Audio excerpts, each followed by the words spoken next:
একটি জলপূর্ণ গ্লাসের ওজন 150 গ্রাম, অর্ধেক জলপূর্ণ অবস্থায় এর ওজন হয় 90 গ্রাম। খালি গ্লাসের ওজন কত? তাহলে একটা খুব সুন্দর অঙ্ক।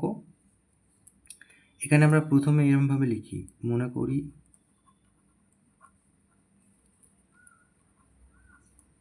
সমগ্র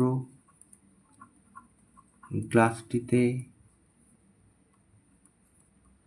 জল ধরে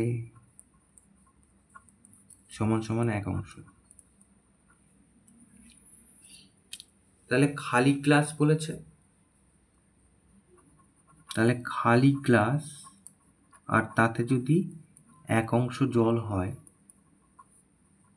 তাহলে সমান সমান তার ওজন হচ্ছে 150 গ্রাম। তাহলে খালি গ্লাস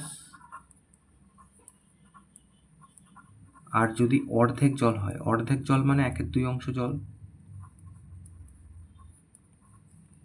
তাহলে তার ওজন হয় 90 গ্রাম। তাহলে আমরা এটা বিয়োগ করবো এবার এই দুটো। তাহলে এখানে মাইনাস হলো, এখানে মাইনাস হলো, আর এখানে মাইনাস হলো। তাহলে খালি গ্লাস প্লাস মাইনাসে কেটে যাচ্ছে। তাহলে এখান থেকে পাচ্ছি আমরা যে 1 বিয়োগ 1/2, 1 বিয়োগ 1/2 অংশ জল,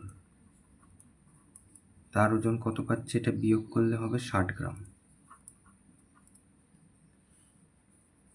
তাহলে এখান থেকে এটা বিয়োগ করলে 1/2 পাবো, 1/2 অংশ জল, তার ওজন হচ্ছে 60 গ্রাম।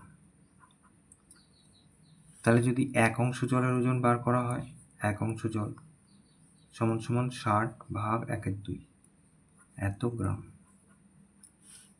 তাহলে 60 গুণ 2-এর 1, এত গ্রাম, তার মানে হলো 120 গ্রাম।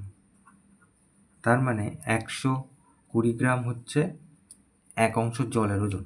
আমরা প্রথমেই লিখেছি খালি গ্লাস এবং 1 অংশ জল মিলিয়ে 150 গ্রাম।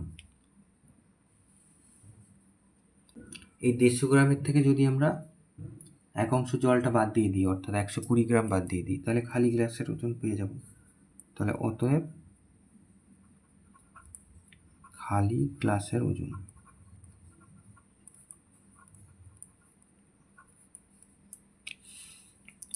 এই যে এই দুটো মিলিয়ে 150, তাহলে 1 অংশ জল আমরা পেয়ে গেছি। তাহলে 120 গ্রাম যদি আমরা এর থেকে বাদ দিয়ে দিই, তাহলে খালি গ্লাস পড়ে থাকবে, তাহলে তার ওজন পেয়ে যাব।